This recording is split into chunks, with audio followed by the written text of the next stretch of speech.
Hello everyone, welcome to Study Made Easy, a smart learning for a smartphone generation.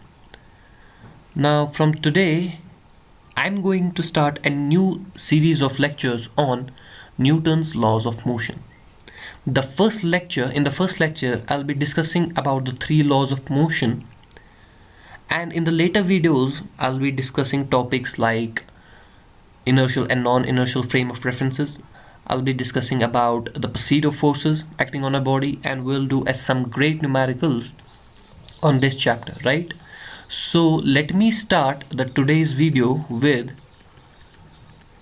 Newton's laws of motion. Right? Now I will recommend you to write and note down all these three laws before we move ahead. Right? Now let me start with the first law, and let me read out the first law for you. The first law says that if the vector sum of all the forces acting on a body are zero, right, then two conditions can arise here. The first condition is that either the body will remain at rest, or either the body will move with a constant velocity, right? Now let us start, and let me explain this first video, but first of all let me have some space so that I can draw something. Right, now let us first consider a block. Right, now this block is fixed on a ground. Right, now this is a ground and this is your block. Right, now assume that a number of forces, let me suppose a force F1 is acting in this direction. Let me suppose a force F2 is also acting in this direction, and let me say that F2 is greater than F1.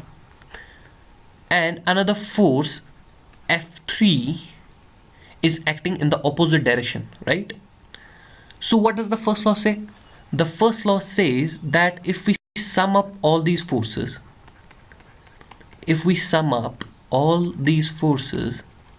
and after summing up, if the answer comes out to be 0, then two conditions can arise.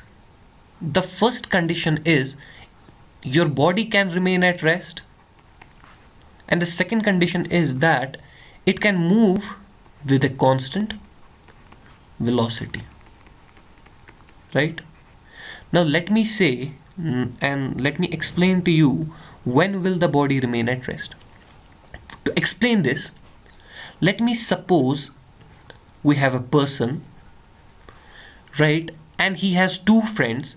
The first friend is pulling this person, let me say this person is A. The first person is pulling A in this direction with a force F, and another person is pulling A in this direction, right? Now I'm assuming that initially A was at rest, right? That means A wasn't moving. So if we write Newton's first law on A, what can I write? Right? I will sum up all the forces, and let me say what will happen. Initially I am assuming your body is at rest. Okay. Now first of all I will write this force F. Now I will write minus F. Now minus F is written because this force is acting opposite to this force, right? So this will obviously come equal to 0. Initially we had assumed your body was at rest, and after summing up the forces, the body will remain at rest because the net force on a body is equal to 0. That means there will be no net movement of the body. Now since there will be no net movement of the body, I can say the body will remain at rest.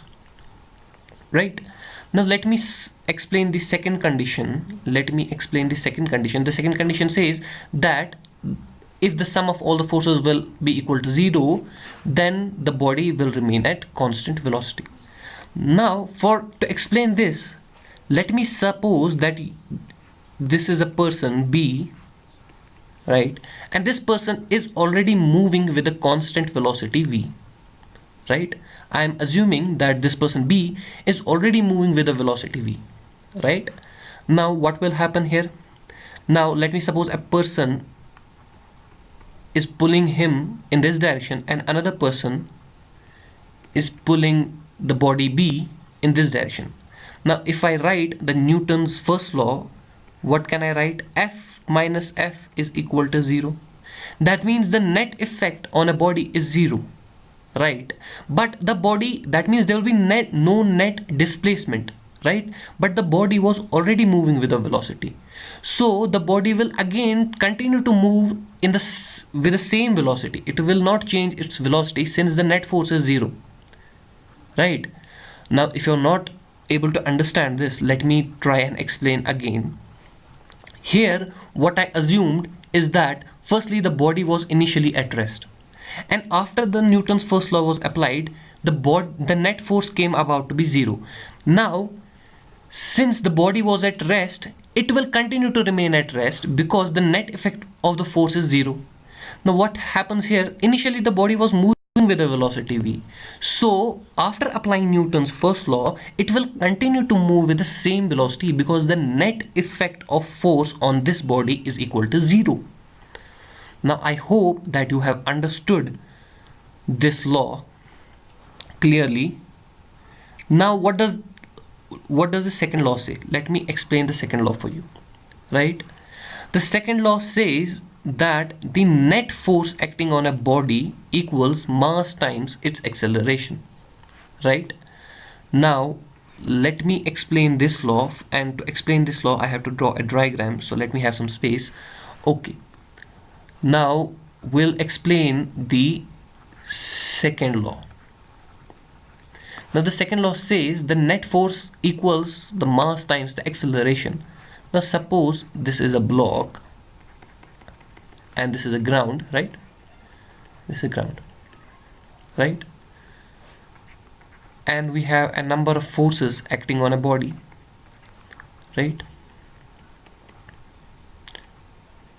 Now if F1 plus F2 plus F3 is not equal to 0, that means the net effect of a force is not equal to 0. What will happen? If all the forces are not summing up to 0, that means there will be some leftover force acting on this body, and that force will produce the acceleration on this block,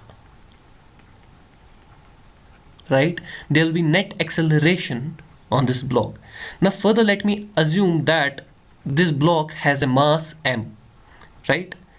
Now the second law says that if we sum up all these forces, right, now, and the net effect is not equal to 0, then what will happen? That these forces will produce the acceleration, and that acceleration is actually equal to, the net acceleration is actually equal to F1 plus F2 plus F3 divided by m, or I can write the F net force.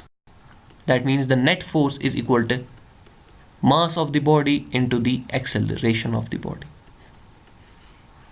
right? Now this is what your second law says. Now here the net force means that the net effect of all these forces, right?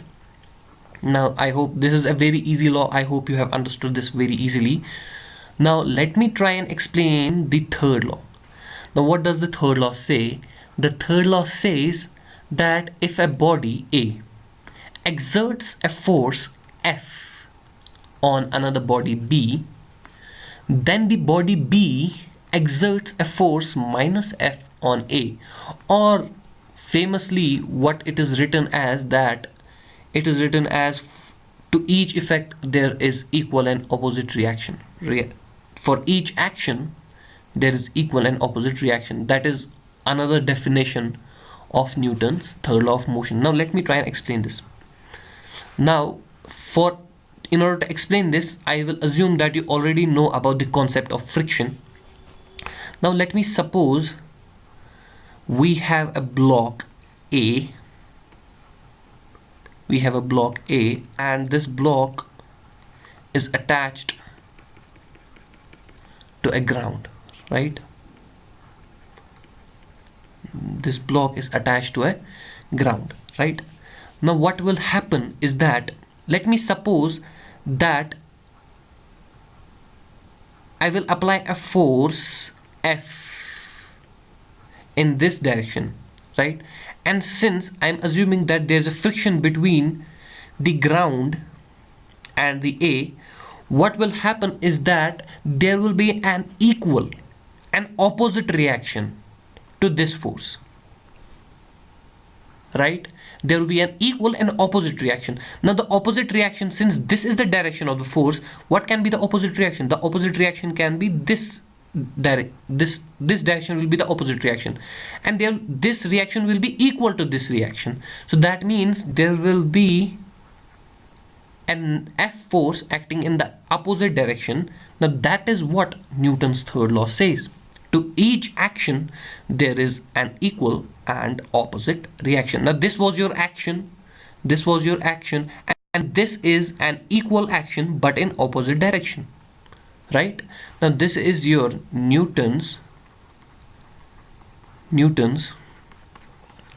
third law, right?